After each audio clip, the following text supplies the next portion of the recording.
Là, de Catherine Verlaguet. Il a 10 ans. Il va au théâtre pour la première fois. Il vient là parce qu'il y est obligé, avec sa classe. Il n'y viendrait pas si ce n'était pas dans le cadre scolaire. En famille, par exemple, il ne viendrait pas. Le théâtre, c'est chiant, lui a dit son père. Mais il n'a pas le choix, c'est obligatoire. Se mettre en rang par deux, avancer, s'arrêter, avancer encore, ne pas courir, ne pas crier. Il fait ce qu'on lui dit, par habitude, et pour avoir la paix. Secrètement, il pense à la vidéo sur Internet qu'il a laissée en suspens ce matin et qu'il finira de regarder ce soir. Dehors, il fait froid. Il n'aime pas le froid. Dans le bus, ça chante fort. Il n'aime pas chanter. Dans la file, à l'entrée du théâtre, ça se bouscule, ça se dispute. Il n'aime pas ça non plus. Vivement ce soir qu'il retrouve sa tablette et ses jeux vidéo. Il s'installe dans un fauteuil, la lumière va s'éteindre, mais avant... La dame du théâtre rappelle qu'il faut ouvrir grand ses oreilles et ses yeux, mais pas sa bouche, qu'il ne faut pas discuter avec ses voisins pendant le spectacle et garder ses questions pour après.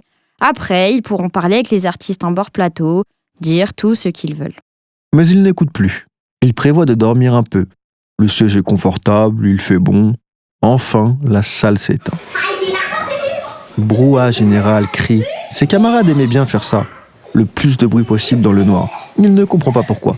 Chut, mais chut! Sur scène, les lumières s'allument. Dans la salle, le silence se fait. Les interprètes entrent et ça commence. Un bal de corps, de lumière, de musique, de mots. Être ou ne pas être, telle est la question. Et il ne s'endort pas. Fasciné, hypnotisé par ce qu'il voit, par ce qu'on lui raconte. Peut-être que c'est l'histoire d'un enfant qui veut absolument aller au cirque depuis que son grand-père lui a dit que grand-mère n'était plus là. Parce qu'elle avait rejoint un cirque. Peut-être l'histoire d'un frère qui apprend que la liberté n'est pas de faire n'importe quoi, mais de choisir ses responsabilités.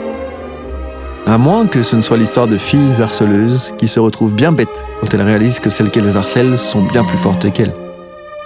Ou l'histoire d'une mère muette qui envoie sa fille sur les routes pour lui permettre d'échapper à la guerre.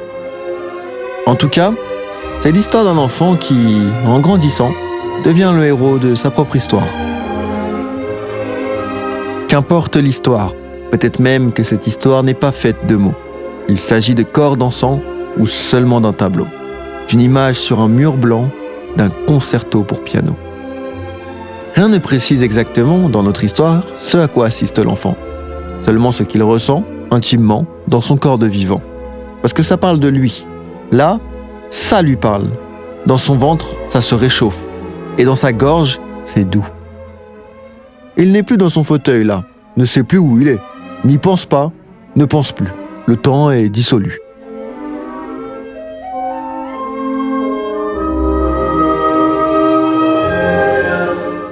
Et il est lui, entièrement présent. Il est ce personnage qui exprime ce pourquoi il n'a pas de mots. Il fait miroir à ce qu'il vit, il pose des émotions là où chez lui, ça a brouillard, ça a enfoui, ça a tréfond, ça morfond.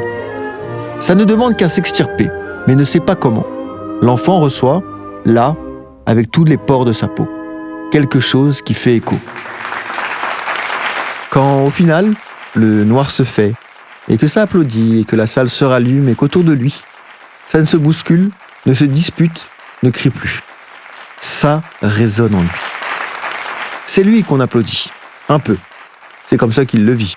Comme si tout un chacun applaudissait le moment partagé. Ses yeux, deux étincelles mêlées à celles des autres qui l'entourent. Comme un chant de lucioles sur siège rouge. Tous ses yeux connectés à l'émotion qui les rassemble, petits et grands, confondus. L'enfant reste le corps tremblant, frissonnant. Seul au milieu des autres, il est moins seul. L'enfant. Alors que les applaudissements cessent, la dame du théâtre revient avec les artistes qui s'assoient en bord de scène pour discuter. Il a envie de leur parler, mais il ne sait pas quoi dire. Il a envie de dire merci. Il sait bien que les artistes ne sont pas les personnages. Pourtant, pour lui, c'est tout pareil. Et ces artistes sont à tout jamais gravés dans sa mémoire. Parce qu'il est ému, l'enfant pense à ce qu'il a traversé, à ce qu'il a aimé, ce avec quoi il est d'accord, ce qu'il n'a pas compris, ce qu'il ne trouve pas juste, qu'il a mis en colère. Ses pensées courent plus vite que la lumière. Lui, d'ordinaire si discret, a soudain 1000 choses à dire, et même si les mots lui manquent, il fait en sorte d'en trouver quelques-uns. Il dit « Alors ça veut dire que j'ai le droit d'être heureux moi aussi ?» Et puis, remettre son écharpe, son bonnet, en rang par deux. Mais tout ça n'a vraiment plus d'importance, car l'enfant apporte avec lui son émotion et cette conviction intime qu'il a le droit à la parole, à la pensée, que sa voix compte parmi les autres et que ce qu'il vit, et surtout comment il le vit, lui appartient. Et à ce titre, heureux, il l'est déjà un petit peu.